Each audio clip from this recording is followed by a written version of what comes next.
Hi friend, welcome to game of inning. जैसा कि finally आज रॉ का एपिसोड एंड हो चुका है। रॉ के एपिसोड के बाद काफ़ी सारी अपडेट्स हैं आज की इस वीडियो में, जो कि काफ़ी कमाल की और इंटरेस्टिंग होने वाली हैं। तो शुरू से लेकर लास्ट तक इस वीडियो को जरूर देखिएगा। और हाँ, मिस कर गए तो काफ़ी कुछ आप मिस कर जाएंगे। वीडियो पसंद आए तो लाइक करे बिना बिल्कुल ही मत जाइएगा।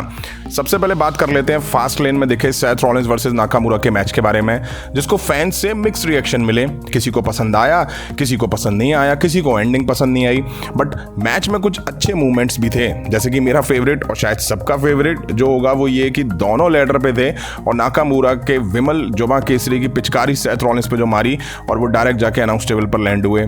मजाक कर रहा हूँ, विमल नहीं, वो रेड मिस्ट था। जापानीज जो रेसलर हैं वो यूज़ करते हैं, जैसे आस्का भी यूज़ करती हैं, वो ग्रीन मिस्ट यूज़ करती हैं, कभी कभी ब्लू मिस्ट भी यूज़ करती हैं। इससे पहले और भी जो सुपरस्टार रहे हैं जापानीज, वो भी इस तरह का मिस्ट यूज़ करते हैं। काफ़ी साल पहले मैं मिस्ट पे वीडियो बना भी चुका हूँ। रेड, ब्लू, ग्रीन, काफ़ी सारे कलर के मिस्ट होते हैं, कैसे असर होते हैं, किसका कितना इम्पैक्ट होता है। खैर, इस मैच में एक मूवमेंट आया जब नाकामुरा सेथ रॉलिंस क्राउड में स्टेयर्स पे लड़ रहे थे, जो कि काफ़ी हाइट पे थी। नाकामुरा सेथ रॉलिंस को धक्का देते हैं, सॉरी किक मारते हैं और दिखाया जाता है कि सेथ रॉलिंस कंक्रीट पे लैंड हुए हैं। बट एक वीडियो सामने आई जो कि फैंस ने बनाई होगी, उसमें क्लियर दिख रहा है कि पहले सेथ रॉलिंस सॉफ्ट मैट्रेसेस यानी सॉफ्ट गद्दे पे लैंड होते हैं और फिर वो फ्लोर पर आते हैं। जब वो फ्लोर पर आते हैं तो कैमरे से वो सीन हमें दिखाया जाता है। अब ठीक है, इसके लिए ये कहना कि WWE एक्सपोज हो गई है, ये हो गया, फेक होती है रेसलिंग, भाई ठीक है, क्या चाहते हो आप, वो भी इंसान है यार। इतनी हाइट से अगर कोई गिर रहा है, अगर वो कंक्रीट पे लैंड होगा तो आप सोचो उसकी बैक का क्या हाल होगा, सर लग जाए तो क्या होगा। ठीक है, एंटरटेनमेंट के नाम पे इतने भी लेवल तक नहीं पुश करना चाहिए। ठीक है, जो भी दिखाई दिया, और भी रेसलिंग प्रमोशन में हमें ऐसी चीज़ें देखने को मिलती रहती हैं। नेक्स्ट बात कर लेते हैं Cardi roads versus Dominik Mysterio यानी जेब कतरे के बीच मैच के बारे में, वो भी NXT नॉर्थ अमेरिकन चैंपियनशिप को लेकर के। आने वाले स्मैकडाउन के लिए ये मैच लोकल एडवर्टाइजर ने एडवर्टाइज करा है। हालांकि अभी तक WWE की साइड से ऐसा कोई भी मैच ऑफिशियल नहीं है। अब ये BO के सेंटर है जहां शायद स्मैकडाउन होने वाली है, उन्होंने ये मैच एडवर्टाइज करा है। इसका मतलब ये है कि ये दोनों स्मैकडाउन में होने वाले हैं या स्मैकडाउन में मैच लड़ने वाली हैं। अभी ये भी आइडिया नहीं है कि ये मैच होगा भी या नहीं, और अगर होगा तो ऑन एयर होगा या ऑफ एयर होगा। वैसे मुझे चांसेस थोड़े ऑफ एयर के लग रहे हैं कि ऑफ एयर में इन लोगों के बीच हमें मैच देखने को मिल सकता है। जैसा कि फास्ट लेन PPV एंड हो चुका है, अब WWE का नेक्स्ट PPV सऊदी अरेबिया का क्राउन जूल इवेंट होने वाला है, जो कि 4 नवंबर 2023 को होगा। और इसलिए ही WWE का फोकस अब क्राउन जूल पे ही आ चुका है। वहीं WWE ने एक बड़ा मैच इस इवेंट के लिए अनाउंस भी कर दिया, जो कि Drew McIntyre versus Seth Rollins के बीच वर्ल्ड हेवीवेट चैंपियनशिप के लिए दिखेगा। ड्रू मैकिंटायर को एक बार फिर से टाइटल के लिए मौका मिला है। देखते हैं वो इस टाइटल को जीत पाते हैं या नहीं जीत पाते हैं, या सेथ रॉलिंस उनको मौका ही नहीं देते हैं टाइटल जीतने का। नेक्स्ट बात कर लेते हैं CM पंक के बारे में। भाई CM पंक को लेके WWE लगातार रॉ के एपिसोड्स में टीज कर रही है।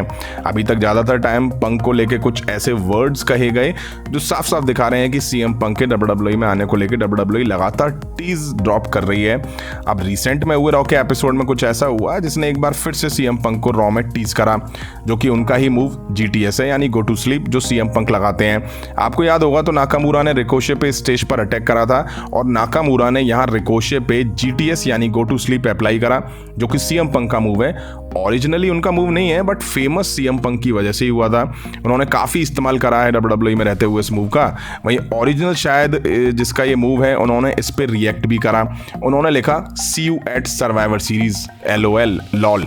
देख के ऐसा लगता है कि शायद वो अपने सर्वाइवर सीरीज में होने की बात कह रहे हैं, बट ऐसा नहीं है। उन्होंने भी CM पंक के सर्वाइवर सीरीज में होने को लेकर के टीज करा है।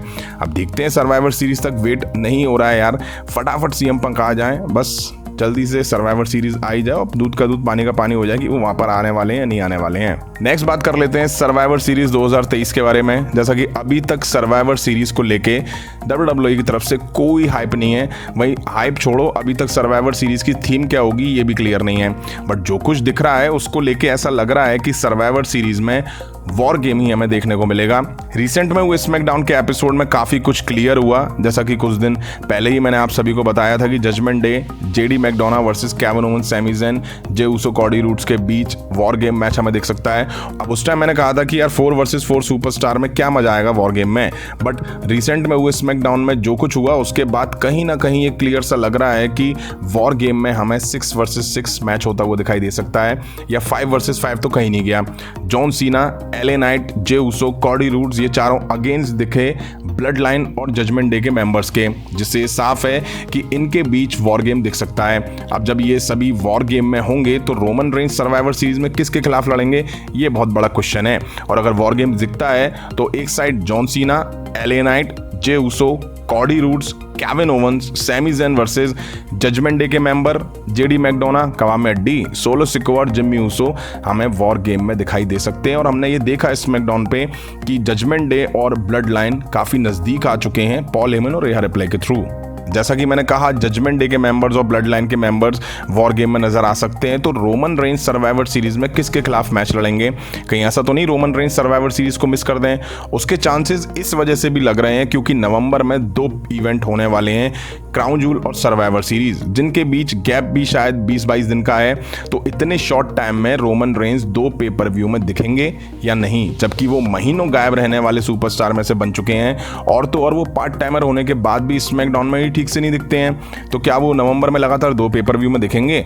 यही एक सवाल उठ रहा है। और सवाल ये भी है, क्या दोनों इवेंट में वो 2 अलग अलग अपोनेंट के खिलाफ दिखेंगे? क्राउन जूल में रोमन रेंज अगर टाइटल डिफेंड करते हैं तो सबको पता है रिजल्ट क्या होगा। और अगर वो सर्वाइवर सीरीज में टाइटल डिफेंड करने उतरते हैं, जिसके चांसेस मुझे बहुत कम लग रहे हैं, तो भी सबको पता है रिजल्ट क्या होगा। तो सोचने वाली बात यह है कि WWE रोमन रेंज को लगातार 2 ऐसे मैचेस में डालेगी जिनका रिजल्ट प्रेडिक्टेबल हो। इसलिए चांसेस मुझे जो लग रहे हैं वो ये कि WWE सर्वाइवर सीरीज को नॉन टाइटल मैच दिखाएगी रोमन रेंज का, जो कि क्या पता चैंपियन वर्सेस चैंपियन मैच हो, Seth Rollins versus Roman Reigns का। वहीं मुझे ये भी लग रहा है कि इतने लंबे टाइम के लिए अब रोमन रेंज गायब हो रहे हैं तो कहीं ऐसा ना हो कि क्राउन जूल में दिख के वो सर्वाइवर सीरीज में दिखाई ना दें। अगर ऐसा होता है तो वाकई ये बहुत बड़ा शॉक होगा फैंस के लिए कि इतना बड़ा WWE का सुपरस्टार एक मेजर पेपर व्यू को मिस कर देगा। तो फ्रेंड, ये थी WWE से रिलेटेड कुछ इंटरेस्टिंग अपडेट्स। उम्मीद है आप सभी को पसंद आई होंगी। वीडियो यहां तक देखी और अभी तक लाइक का बटन नहीं दबाया तो लाइक करो यार। चैनल पे नहीं तो चैनल को सब्सक्राइब करो। मिलता हूं जल्दी नेक्स्ट वीडियो में। Thank you.